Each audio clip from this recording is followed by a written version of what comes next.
Programa Diálogo com Edmo Bernardes. Apoio. Unimed. Cuidar de você. Esse é o plano.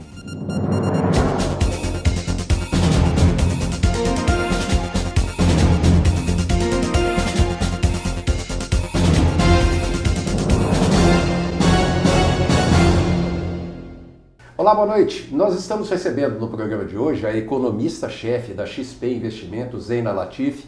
Zeina, muito obrigado por aceitar o nosso convite, bater esse papo conosco aqui. Um prazer. Nós estamos aqui hoje direto da Blue Trade Investimentos, que é uma subsidiária da XP, onde a Zeina veio fazer uma palestra com os clientes da Blue Trade. Zeina, quando foi que você percebeu que o Brasil estava em queda livre? Olha, esse movimento é lá de trás, né? Quando a gente começou ali, a saída do Palocci já foi um marco importante, né? A entrada do Mantega, a saída do Palocci já foi uma linha divisória ali na gestão da política econômica. Mas ainda que houvesse equívocos na gestão da economia, ainda não era algo que acendesse, né, as luzes vermelhas do painel. Acendiam algumas luzes amarelas, enfim, né? A partir da crise global de 2008, 2009, que a gente começou a fazer estímulos excessivos na atividade econômica, além daquilo que era possível, né? Do que era possível em termos de orçamento, daquilo que era possível para evitar um aumento de inflação, aí já começou esse mal-estar. Então eu me lembro, ali em 2009, final de 2009, conversas com pessoas do Ministério da Fazenda, em que os analistas já alertavam para os riscos das políticas conduzidas. Olha, a mensagem era, olha, vocês estão descuidando das contas públicas, isso vai ter consequências na inflação, isso vai machucar a economia. Mas aí tinha aquela coisa, mas precisa eleger a Dilma, né, 2010, enfim, ano de campanha eleitoral, e aí deu continuidade. A gestão da Dilma, ela foi mais um passo, né? Quer dizer, aí foi a piora, foi mais evidente. Em vários aspectos a gente teve piora da qualidade da política econômica. Pelos excessos na política fiscal, que gerou a inflação machuca a indústria, então essa ideia que você faz inflação e tudo bem, você está estimulando a economia, não é verdade. A inflação elevada machucou particularmente a indústria que é o setor mais sensível ao custo Brasil, porque tem carga tributária mais elevada, porque sofre as deficiências da nossa mão de obra, da nossa infraestrutura, das questões regulatórias, enfim. A indústria não aguentou o seguinte: quando a inflação está subindo, porque a economia está muito aquecida, o que a gente está falando é que os salários na economia estão subindo também num ritmo alto. Isso foi uma pressão de custo para a indústria que a indústria simplesmente, assim, as margens começaram a se reduzir, a indústria foi perdendo competitividade. Junto com isso, aquelas políticas da Dilma de muito intervencionismo estatal, desde controlar preço de gasolina, Foram vários passos. A lista é enorme, né? Isso gerou uma queda de produtividade. Energia elétrica, os reajustes, etc. Né? Foi um absurdo. Controle do combustível. Exato. Isso gerou todas essas políticas, essas intervenções que foram feitas, mesmo de dar isenção tributária para um setor, mas não dá para outro, quer dizer, inserindo mais distorções no sistema econômico, isso fez a produtividade da economia cair. E tem uma regra de ouro na economia que é o seguinte: os salários não podem crescer, não podem ser aumentados além do ritmo que é o de ganho de produtividade do país. Produtividade e salário tem que andar junto. Se você aumenta demais salário para aquilo que o país aguenta, né, para aquilo que são os seus ganhos de produtividade, as empresas vão perder margem e aí não vão aguentar. Então, só para completar, quer dizer, a má gestão da macroeconomia fez a economia ficar excessivamente aquecida, salários, portanto, aumentando numa velocidade muito alta, além do que a gente consegue absorver, e aquele monte de política de intervencionismo estatal reduzindo produtividade. Então, na macro e na micro, a gente bagunçou. Mas dentro dessas regrinhas, dessas suas tabelas que você cita, por exemplo, a indústria automobilística chegou a vender mais de 3 milhões de carros mês, nesses ganhos de economia, abertura de crédito e financiamento, e ao mesmo tempo o país não tinha esse potencial para isso, e contrariando a norma de oferta e procura, com muita procura, fabrica-se mais carros, preço subindo absurdamente, acaba causando inflação. Isso. Quando você estimula demais a demanda, é isso que acontece. E no caso, essa tal inflação, para a indústria como um todo, foi veneno. Eu só estou citando a indústria automobilística como exemplo, mas para a indústria como um todo é um veneno, porque as margens comprimem, né? Quando a gente olhava ali, por exemplo, inflação de serviços disparando, inflação de serviço é custo para o setor produtivo, é custo para a indústria. Então as margens começaram a cair e aí, mesmo com todas as políticas de estímulo à indústria, foi dar numa mão e tirar na outra. A indústria não foi dinheiro jogado fora. Agora, um ponto que eu queria colocar é o seguinte, nessa questão da indústria automobilística. O governo tinha um diagnóstico, ao meu ver, equivocado, que assim, não tem que estimular a indústria automobilística, porque ela é puxadora de PIB. Eu fico muito preocupada quando o governo resolve escolher vencedores. Né? Como a linha branca num determinado momento. Exatamente. Eu acho que isso foi um tremendo equívoco. Claro.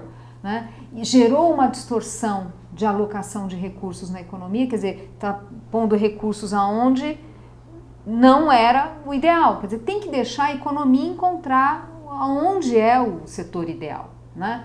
Então eu acho que a crise, pelo menos, alguma coisa a gente aprende da crise.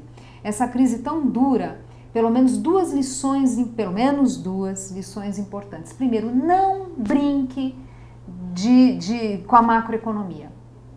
Não brinque com o orçamento, não brinque com inflação. Quer dizer, não bagunce a política fiscal, não gaste além do que você pode, não gere essa inflação, porque você vai bagunçar a sua economia. Então essa é a primeira, em qualquer país. No Brasil, que tem, para piorar, um histórico inflacionário, mais cuidado a gente tem que ter. A segunda lição é que essas políticas de intervenção aqui e ali, elas geraram mais problemas do que benefícios. Elas não puxaram o PIB. Né? Então, cada vez mais se discute, né, aquilo que era um assunto de alguns economistas, enfim, a necessidade da gente fazer políticas, na verdade, horizontais. O Brasil está muito torto, a gente está cheio de distorção no funcionamento da economia, no mercado de trabalho, no mercado de crédito, na infraestrutura. Né? A gente precisa remover essas distorções para aí sim beneficiar o setor produtivo, né, com medidas horizontais.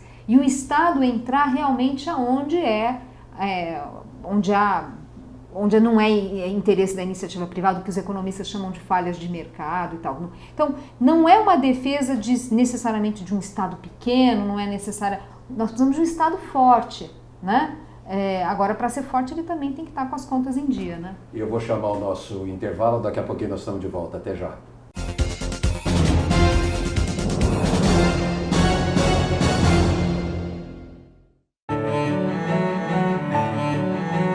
Fomos gerados na mais bonita das esperas.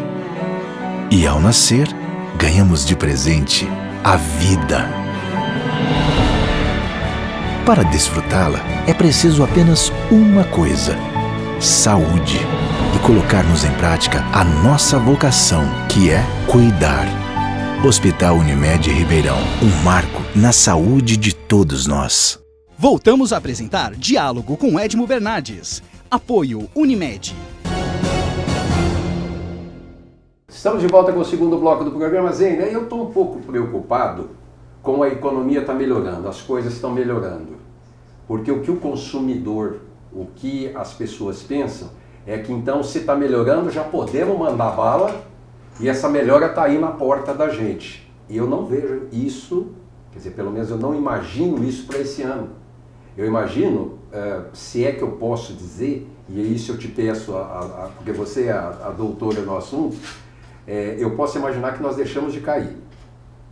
Olha, os sinais são de estabilização, você tem razão. O que a gente tem hoje é de uma economia que estabilizou e parece que o risco de ter um alçapão depois desse fundo de poço parece que diminuiu. Pelo menos estão tentando que não haja, né? Exato. Então, assim, tem sinais de estabilização. Inclusive, começaram a aparecer sinais de estabilização no mercado de trabalho, que é muito importante. Claro, a taxa de desemprego ela ainda vai continuar crescendo, porque a gente não vai ter ainda geração de vagas que dê conta da procura de emprego das pessoas, né? Todo dia tem gente entrando no mercado de trabalho e não vai ter vaga. Você acha que o número aceitável de desempregados no país é 4%?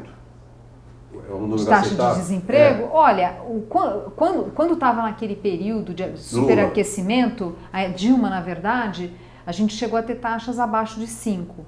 As estimativas ali, aí essas estimativas já estão um pouco defasadas, mas havia uma certa, enfim, visão que o que seria a taxa de desemprego neutra quer dizer aquela que é o normal de uma economia, né, dadas as nossas características e que não vai produzir inflação, quer dizer, você não está com o mercado de trabalho excessivamente aquecido a ponto de produzir inflação.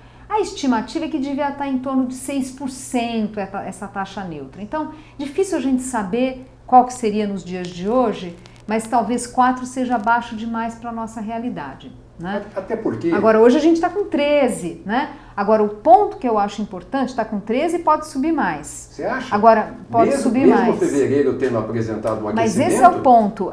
O que a gente tem, na verdade, é uma estabilização aqui, a gente já está tendo... menos demissões, no caso de fevereiro até teve criação de vagas, e aí puxado pela indústria, que tem sazonalidade nesse dado, tá? Só para você ter uma ideia, fevereiro é para não ser um mês mesmo de demissões. Janeiro é um mês de demissões, fevereiro não. Mas, enfim, é um sinal de estabilidade, ainda vai demorar para a gente enxergar de fato contratações. Então, por isso que esse primeiro sinal é só assim, olha, parece que já não tem mais muito o que demitir. O que já é grande coisa, porque... Parou de cair. Isso, mas isso é muito importante, tanto para a produção, tanto para os indicadores normais de consumo e produção, como para o mercado de trabalho. Parar de piorar é muito importante, porque veja só, o que a gente observou até recentemente? Uma situação até desesperadora, assim, para empresários, para consumidores, que era essa coisa, puxa, mas a crise não acaba nunca. Como que eu vou me programar? Como que eu vou planejar a minha vida?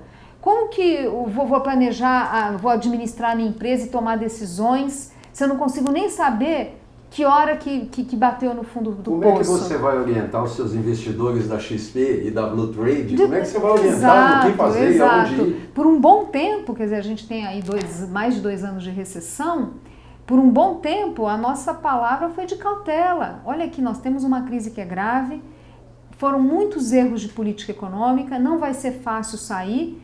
Infelizmente, assim, tenha cautela, porque o que tem pela frente vai ser muito difícil. Essa mensagem a gente passou o tempo todo, de cautela, né? Hoje a gente já consegue ver a luz no fim do túnel, e isso já traz uma maior confiança. Então a gente já começa a ver, de fato, uma melhora dos indicadores de confiança. Esses indicadores, tem da CNI, tem da Fundação Getúlio Vargas, eles ainda estão no campo de pessimismo. Então, apenas dá para dizer que as pessoas, tanto empresários quanto consumidores, estão menos pessimistas, não estão otimistas ainda.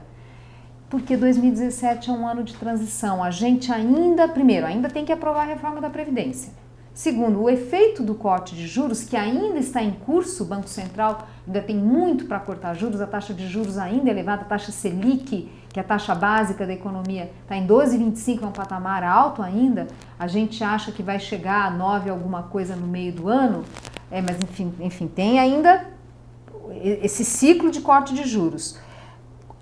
O corte de juros, o benefício na economia não é automático, são uns 2 trimestres pelos modelos para o corte de juros se traduzir em recuperação clara da economia. Você olha e fala, não, realmente agora realmente vai, né? São 2 trimestres, claro que alguns setores sentem primeiro, alguns saem na frente, mas numa forma geral são 2 trimestres. E tem ainda os desafios políticos. Então, esse ano agora, eu concordo com a sua avaliação. Este ano agora é um ano de transição, que a gente ainda não vai conseguir colher todos os frutos dessa arrumação que foi feita na economia. Vai ser no ano que vem. O que eu torço num ano político. O que eu torço é que a gente acerte tanto este ano, quer dizer, que as coisas, que a gente consiga terminar o ano bem, mesmo que o crescimento do PIB seja modesto, mas que a gente olha ali e realmente vê todas as curvas indo para cima, de forma a gente não ter um ambiente político conturbado em 2018. Seguindo o meu raciocínio do não despencar mais, e que você acha que é bem mais ou menos isso, eu digo que se o PIB for 0, ele deixou de ser -4. Exatamente, esse é o ponto. Então, mesmo que seja 0, eu acho que vai ser um pouco maior que isso, a curva ao longo do ano vai ser de recuperação. Então, isso faz diferença, porque daí as pessoas falam, bom, realmente o governo estava com diagnósticos corretos, avançou em reformas, está arrumando as contas públicas, aquele medo de calote da dívida que atormentou poupadores e investidores no início do ano passado, esse temor se reduz e a gente vai voltando à normalidade, que eu acho que é isso que todos queremos, o país voltando à normalidade. E voltar à normalidade na economia é importante para acalmar a política, para a sociedade voltar a acreditar nos políticos, quer dizer, na capacidade de arrumar a economia, e também para a gente conseguir eliminar aquelas várias distorções microeconômicas que eu falei, o tal custo que a gente chama de custo Brasil, avançar nessa agenda, porque a estabilidade macro, ela é o alicerce.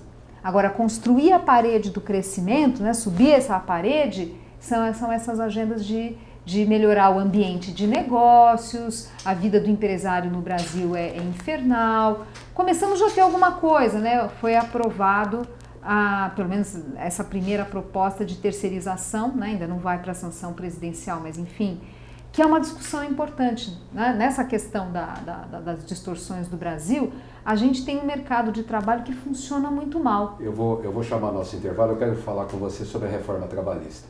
Daqui a pouquinho nós estamos de volta, até já.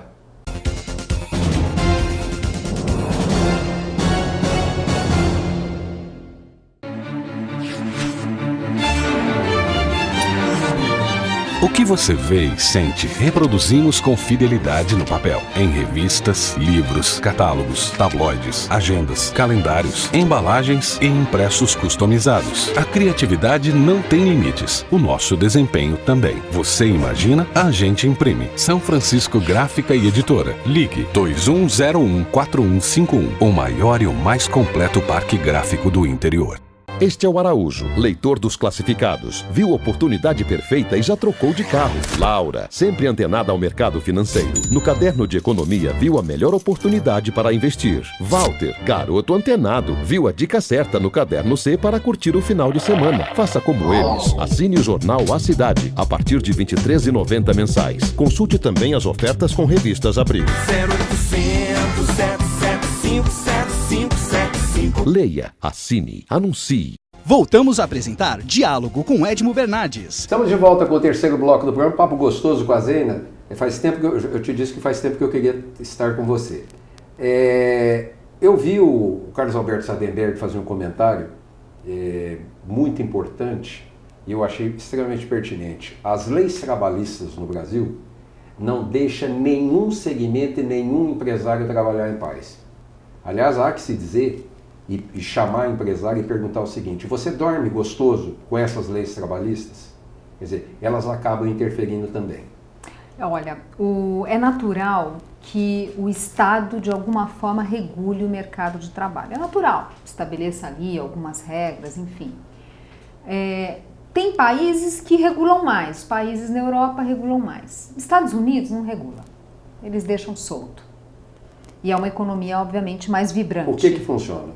Bom, eu acho que tem questões culturais que acabam pegando ali, mas o fato é que, mesmo comparando o Brasil com países europeus, a gente foi longe demais, né? A gente tem a CLT, a gente tem a Constituição, a gente tem as súmulas do Superior Tribunal do Trabalho.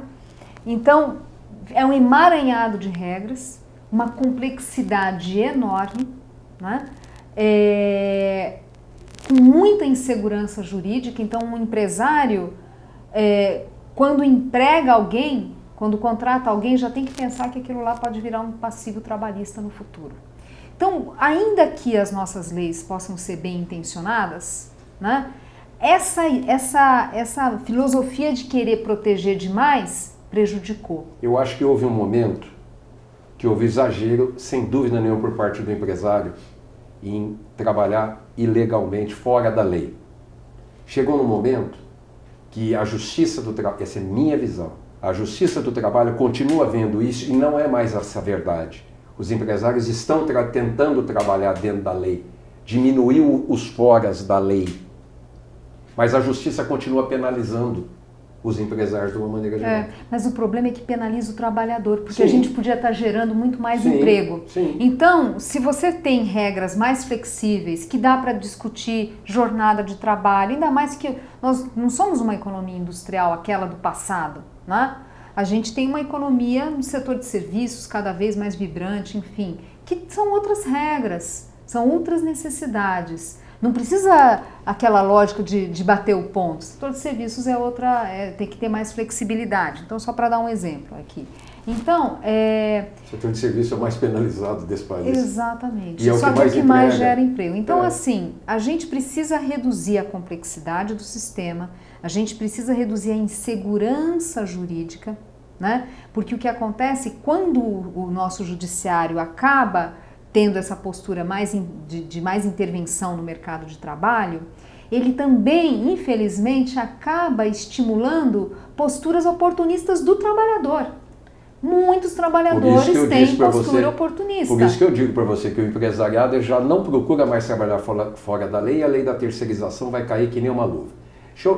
Nós não vamos ter muito tempo, nós temos mais 5 minutos. Eu quero te perguntar uma coisa interessante que ninguém fala, das agências reguladoras. Eu não vejo ninguém falar das agências reguladoras. Mas já tem alguma coisa, né? O governo avançou um pouquinho. Ali, a agência reguladora que teria, a ideia central dela é fantástica. A ideia central dela, seja para energia elétrica, para combustível, enfim, é fantástica. Para aviação civil, enfim, ela é fantástica. Só que prostituíram as agências reguladoras. Quando o governo pressiona uma agência reguladora, quando o empresário pressiona, ou a iniciativa pressiona uma agência reguladora, e quando os políticos pressionam as agências reguladoras, quem que vai regular? Exato. Olha, esse ponto que você tocou... Eu não estou falando só de... Não estou nem falando em corrupção, tá? Não, sim, é de funcionamento, mesmo. A ideia central foi boa. Não, e é essencial. Se você tem setores em que você está passando para a iniciativa privada, você tem que regular. Então tem que ter agência, né? Existem falhas de mercado. Tem mesmo que determinados setores precisam ser regulados para funcionar bem. É isso mesmo, né? O Brasil não inventou a roda, é assim mesmo que tem que ser. Agora, nitidamente a gente precisa ter um fortalecimento institucional das agências. Em que sentido? Primeiro,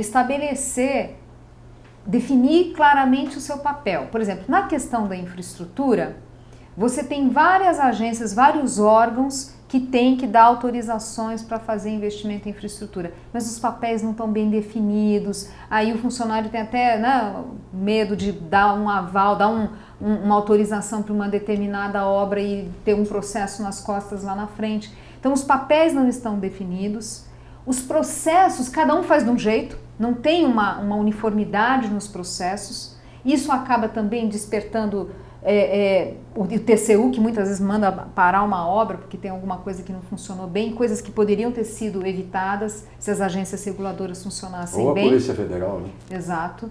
Então tem uma necessidade, além de garantir que o corpo tenha um corpo técnico ali, né? Mas que tenha mandato, que tenha autonomia, que os papéis sejam claros, né? Não dá para ter... hoje está uma confusão. Hoje realmente está uma confusão. A política tomou conta das agências reguladoras. Também. Como aconteceu recentemente no caso da carne, onde deveria ter técnicos que com competência de fiscalização, administração das coisas, virou cargo político e aí vira o que virou. Aí vai além das agências, mas enfim, sim, assim, de uma forma geral, os órgãos de controle, enfim, né? A gente teve de fato um retrocesso. Isso é importante você ter falado, porque assim, o que a gente teve no Brasil A gente fala muito do retrocesso na economia, mas o retrocesso foi institucional também. Nós tivemos um retrocesso institucional. Então, e essa agenda de arrumar essas distorções todas, esse mau funcionamento de agências, que foi o exemplo seu, não é uma agenda fácil, mas eu acho assim, é torcer para que o próximo presidente da República compreenda que essa é a agenda do país, né? A Dilma achava que era cortar a taxa de juros e estava tudo resolvido. Ela cortava a taxa de juros, no dia seguinte os empresários iam lá investir. Não é assim, né? Você tem que ter um país que funcione para o empresário se sentir. Taxa de juros é um pedaço dessa história. Como é que vai investir se não tem estrada, se não tem mão de obra, se não tem isso, se a carga tributária é maluca, né? Se tem uma insegurança jurídica danada no país, investir como, atrair como investidor estrangeiro, enfim. Não é cortar juros. Então a gente teve realmente um retrocesso muito grande. Então, que bom que pelo menos a gente está tirando algumas lições da crise. Agradeço. Muito obrigado. Eu que agradeço. Um prazer. Vou insistir para nós fazermos um segundo tempo desse bate-papo em breve, a hora que a gente tiver um norte maior. Tá certo. Muito obrigado. Semana que vem a gente está de volta com mais um diálogo aqui na TV Mais Ribeirão. Até lá. Programa Diálogo com Edmo Bernardes. Apoio. Unimed. Cuidar de você. Esse é o plano.